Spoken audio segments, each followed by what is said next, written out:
Hello learners, कैसे हैं आप सब। आई होप आप सब अच्छे होंगे। शिक्षा एक नया सवेरा में आपका स्वागत है। बच्चों, आज हम एक पाठ पढ़ेंगे। पाठ का शीर्षक है सना सना हाथ जोड़ी। यह आपकी पाठ्य पुस्तिका कृतिका में संकलित है।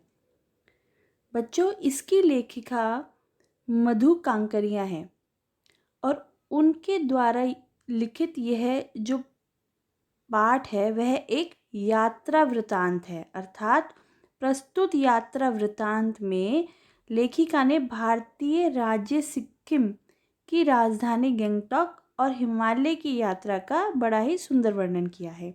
तो बच्चों, ये हम पाठ का सार पढ़ेंगे और आपको धीरे धीरे समझ में आएगा कि पाठ के अंदर है क्या। एक एक जो उनकी यात्रा में जैसे जैसे वो यात्रा करती हैं, महत्वपूर्ण जगह आती हैं, स्थल आते हैं, लोगों से मिलती है, उन सब का वर्णन इसके अंदर है।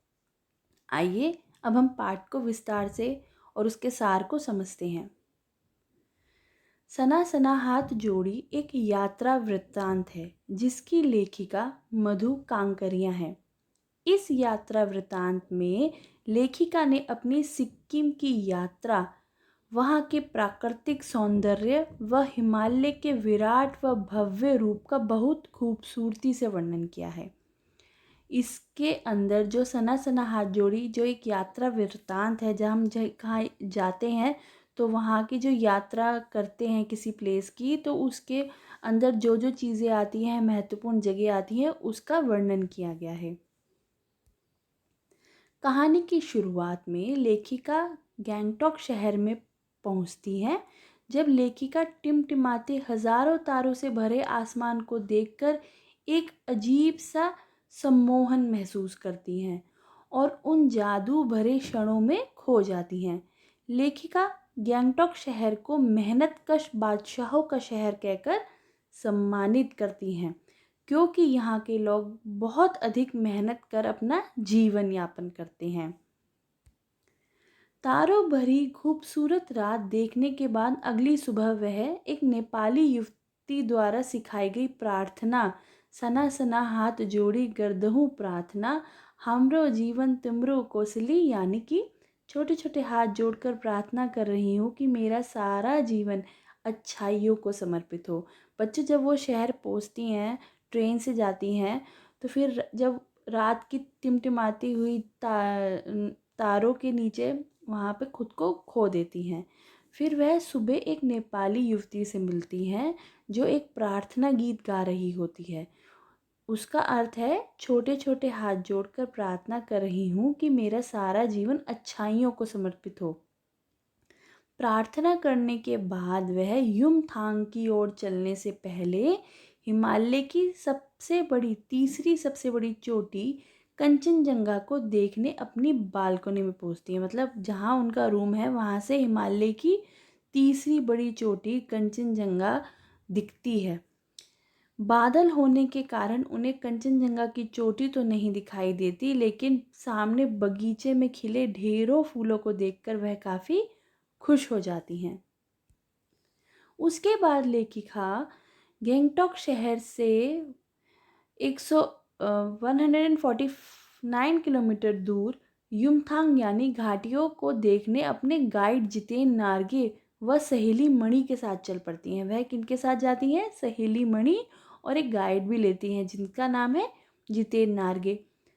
पाइन और धूपी के खूबसूरत नुकीलों पेड़ों को देखते हुए वो धीरे धीरे पहाड़ी रास्ते से आगे बढ़ने लगती हैं। बच्चों, वो घूमने के लिए निकली हैं तो रास्ते में उनको खूबसूरत नज़ारे दिखते हैं। अपनी सहेली के साथ वो चल पड़ती हैं युमथांग की घाटियों को देखने के लिए। आगे चलते चलते लेखिका को बौद्ध धर्मावलंबियों द्वारा लगाई गई सफ़ेद पताके दिखाई देती हैं।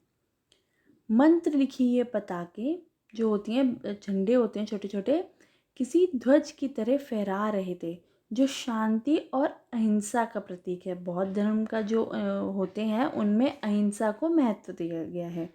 लेखिका ने जब इन पताओं के बारे में पूछा तो गाइड जितेन ने बताया कि जब भी किसी बुद्धिस्ट की मृत्यु होती है तो उसकी आत्मा की शांति के लिए शहर से दूर किसी पवित्र स्थान पर 108 पताकाएं फहरा दी जाती हैं। नार्गे ने यह भी बताया कि किसी शुभ अवसर पर या नए कार्य की शुरुआत करने पर सफ़ेद की जगह रंगीन पताकाएं फहरा दी जाती हैं। मतलब जब किसी उनके जो बुद्धिस्ट होते हैं, जो उनकी मृत्यु होने पर सफ़ेद लगाई जाती हैं, फिर नई शुरुआत करने के लिए रंगीन पताके फहरा दी जाती हैं। यहाँ से थोड़ी दूर पर स्थित कवि लॉन्गस्टॉक जगह के बारे में नॉर्गे ने बताया कि यहाँ गाइड फिल्म की शूटिंग हुई थी जिसमें देवानंद थे। इन्हीं रास्तों से आगे जाते हुए लेखिका ने एक कुटिया के अंदर प्रेयर व्हील यानी धर्म चक्र को घूमते हुए देखकर उत्सुकतावश उसके बारे में जानने की कोशिश की। तब नॉर्गे ने बताया कि प्रेयर व्हील एक धर्म चक्र है, इसको घुमाने से सारे पाप धुल जाते हैं। यह सुनकर लेखिका को लगा पहाड़ हो या मैदान या कोई भी जगह हो, इस देश की आत्मा एक जैसी ही है कि सभी धर्म में ही कहा गया है कुछ ना कुछ ऐसी चीज़ें होती हैं जहाँ पे उनकी मान्यताएं होती हैं। तो यहाँ पर ये मान्यता थी धर्म चक्र। जैसे जैसे लेखिका अपनी यात्रा में पहाड़ की ऊंचाइयों की तरफ बढ़ने लगी, बाजार, लोग, बस्तियां सब पीछे छूटने लगे। अब लेखिका को नीचे घाटियों में पेड़ पौधे के बीच बने छोटे छोटे शहर ताश के पत्तों से बने घरों की तरह प्रतीत हो रहे थे। और न जाने कितने ही तीर्थ यात्रियों, कवियों, दर्शकों, साधु संतों के आराध्य हिमालय का विराट वैभवशाली रूप धीरे धीरे लेखिका के सामने आने लगता था। क्योंकि जो हिमालय का जो विराट रूप है, जो वैभवशाली रूप है, वह कई जन्मों से है। साधु संत यहाँ के तपस्या करते हैं, कवियों के लिए प्रेरणा सूत्र का काम करता है हिमालय पर्वत। लेखिका अब खूबसूरत प्राकृतिक नज़ारों, आसमान छूते पर्वत शिखरों, ऊंचे ऊंचाई से दूध की धार की तरह झरझर गिरते जल प्रतापों, नीचे पूरे वेग से बहती चांदी की तरह चमकती तीस्ता नदी को देखकर अंदर ही अंदर रोमांचित महसूस कर रही है। अब लेखिका को खूबसूरत प्राकृतिक नज़ारे दिख रहे हैं, झरने बहते हुए दिख रहे हैं जो चांदी की तरह प्रतीत हो रहे हैं। तभी उनकी जीप सेवन सिस्टर वाटरफॉल पर रुक गई। यहाँ पहुंचकर लेखिका को ऐसा लग रहा था कि जैसे अंदर की सारी बुराइयां व दुष्ट वासनाएं इस झरने के निर्मल धारा में बह गई हों। यह दृश्य लेखिका के मन व आत्मा को शांति देने वाला था। मतलब इतना सुंदर नज़ारा था कि उसका मन स्थिर हो गया, शांति हो गई।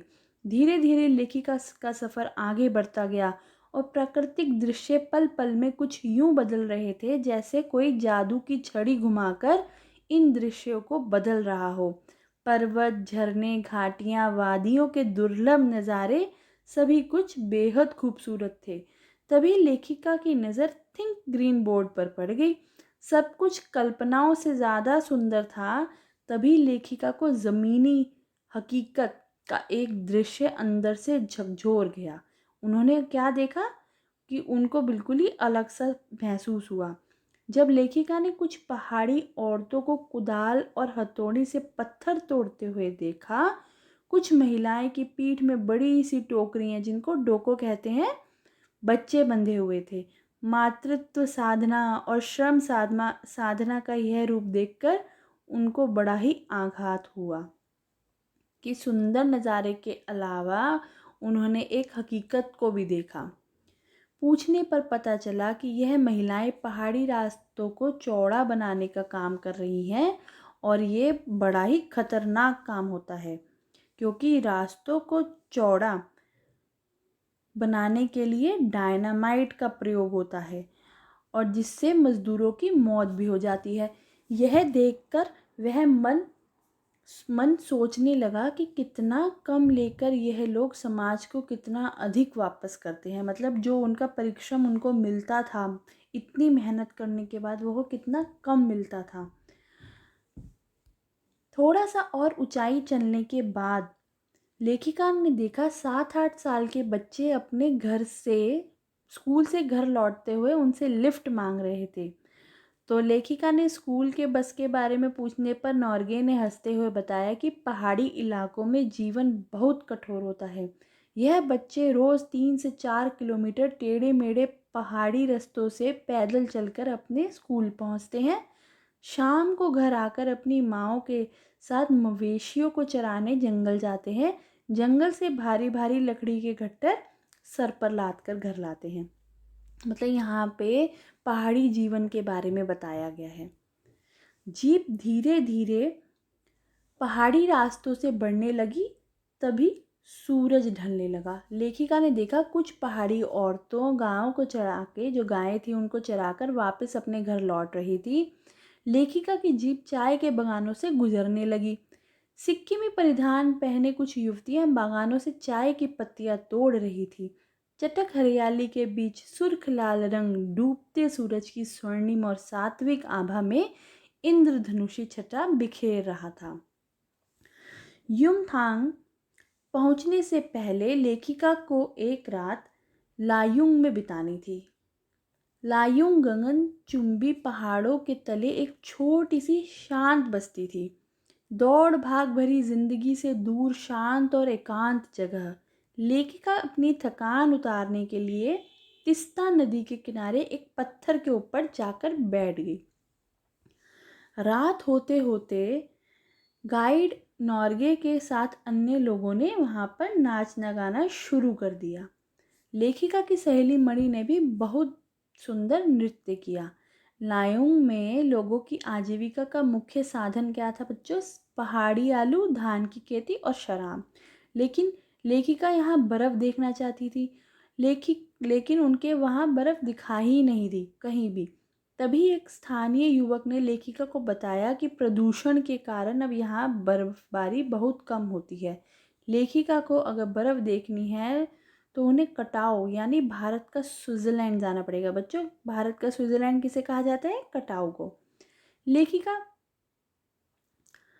कटाओ पर्यटक स्थल के रूप में अभी उतना विकसित नहीं हुआ था, इसलिए यहाँ का प्राकृतिक सौंदर्य अभी भी पूरी तरीके से बरकरार था। बच्चों, भारत में बहुत ऐसी ऐसी जगह हैं जहाँ पर पर्यटक स्थल है ही नहीं, तभी वो बचे हुए हैं। लायुंग से कटाऊ का सफ़र लगभग 2 घंटे का था, लेकिन वहाँ पहुँचने का रास्ता बहुत ही खतरनाक था। कटाऊ में बर्फ़ से ढके पहाड़ चांदी की तरह चमक रहे थे और लेखिका इसे देखकर बहुत ही आनंदित महसूस कर रही थी। कटाऊ में लोग बर्फ़ के साथ फ़ोटो खिंचवा रहे थे, लेकिन वह तो इस नज़ारे को अपनी आँखों में भर लेना चाहती थी। उन्हें ऐसा लग रहा था जैसे कि ऋषि मुनियों को वेदों की रचना करने की प्रेरणा यहीं से मिली हो।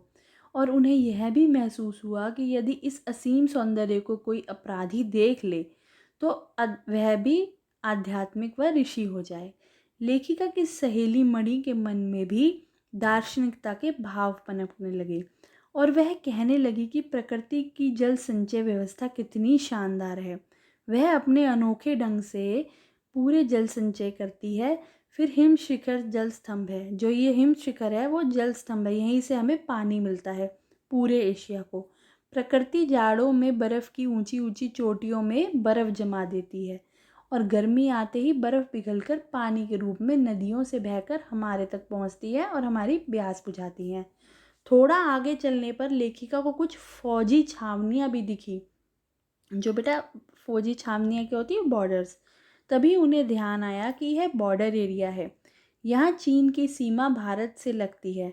जब लेखिका ने एक फौजी से पूछा कि आप इस कड़कड़ाती ठंड में यहाँ कैसे रहते हैं, तब फौजी भाई ने बड़े हंसते हुए जवाब दिया, आप चैन से इसलिए सोते हैं क्योंकि हम यहाँ पहरा देते हैं।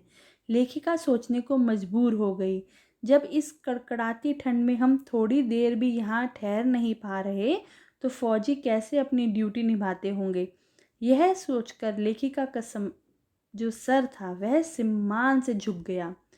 उन्होंने फौजी भाई से पूछा, फेरी भेट लो, यानी कि अब बोला कि हम फिर मिलेंगे, कहकर विदा ली। इसके बाद युमथांग की ओर लौट पड़ी।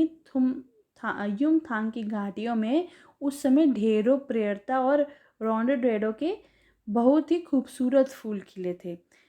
लेकिन युमथांग वापस आकर उन लोगों को सब कुछ फीका फीका लग रहा था, क्योंकि युमथांग कटाओ जैसा सुंदर नहीं था। बच्चों, जहाँ पर पर्यटक स्थल बन जाता है तो वहाँ पर बहुत ज़्यादा जो पर्यटक होते हैं वो आते जाते रहते, जिससे वहाँ पे प्रदूषण की समस्या पनपती रहती है। और जो कटाव ऐसा शहर था, वहाँ तक जो जगह थी वहाँ तक अब पर्यटक नहीं पहुँचे थे। वह दुनिया की नज़रों से दूर था, इसलिए वह सुंदर था। वहाँ पे बर्फ़ ही बर्फ़ नज़र आ रही थी। चलते चलते लेखिका ने चिप्स बेचती एक सिक्किमी युवती से पूछा, क्या तुम सिक्किमी हो? युवती ने जवाब दिया, नहीं मैं इंडियन हूँ। यह सुनकर लेखिका को बहुत अच्छा लगा। सिक्किम के लोग भारत में मिलकर काफ़ी खुश हुए हैं। दरअसल सिक्किम पहले भारत का हिस्सा नहीं था। सिक्किम पहले स्वतंत्र रजवाड़ा था, लेकिन अब सिक्किम भारत में कुछ इस तरह से घुल मिल गया है, ऐसा लगता है ही नहीं कि सिक्किम पहले भारत का हिस्सा नहीं था। तब वहाँ का पर्यटन उद्योग इतना फला फूला नहीं था। सिक्किम के लोग भारत का हिस्सा बनकर काफ़ी खुश हैं। जीप आगे को बढ़ती जा रही थी, तभी एक पहाड़ी कुत्ते ने रास्ता काट लिया। मणि ने बताया कि यह पहाड़ी कुत्ते सिर्फ चांदनी रात में ही भौंकते हैं। यह सुनकर लेखिका हैरान थी। थोड़ा आगे चलने पर नौरगे ने लेखिका को गुरु नानक के फुटप्रिंट वाला पत्थर भी दिखाया। नौरगे ने बताया कि ऐसा माना जाता है कि इस जगह पर गुरु नानक जी की थाली से थोड़े से चावल छिटक कर गिर गए थे, और जहाँ जहाँ वहाँ चावल छिटक कर गिर गए वहाँ वहाँ चावल की खेती होती है। यहाँ से करीब 3 किलोमीटर आगे चलने के बाद वो खेदुम पहुँचे। यह लगभग 1 किलोमीटर का क्षेत्र था। नौरगे ने बताया कि इस स्थान पर देवी देवताओं का निवास है। यहाँ कोई गंदगी नहीं फैलाता है। जो भी गंदगी फैलाता है वह मर जाता है। उसने यह भी बताया कि हम पहाड़, नदी, झरने इन सब की पूजा करते हैं, हम इन्हें गंदा नहीं कर सकते। लेखिका के यह कहने पर तभी गंगटोक शहर इतना सुंदर है। नॉर्गे ने लेखिका को कहा, मैडम गंगटोक नहीं गंगटोक कहिए, जिसका अर्थ होता है पहाड़। लेखिका के कहने पर तभी गंगटोक शहर इतना सुंदर है तो उसको टोक दिया जाता है कि भाई गंगटोक नहीं बोलते, हमारे यहाँ तो इसे गंगटोक कहते हैं। गंगटोक का अर्थ है पहाड़। उसने आगे बताया कि सिक्किम के भारत में मिलने में कई वर्षों बाद भारतीय आर्मी के कप्तान शेखर दत्ता ने इसे पर्यटन स्थल टूरिस्ट स्पॉट बनाने का निर्णय लिया। इसके बाद से ही सिक्किम में पहाड़ों को काटकर रास्ते बनाए जा रहे हैं। नए नए पर्यटन स्थलों की खोज जारी है। लेखिका ने मन ही मन सोचा कि इंसान की इसी समाप्त सोच का जो खोज है उसी का नाम तो सौंदर्य है। तो बच्चों, आई होप आपको ये पाठ का सार समझ में आया होगा।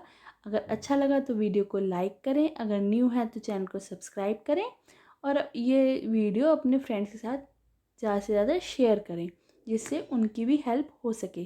Thank you and have a nice day.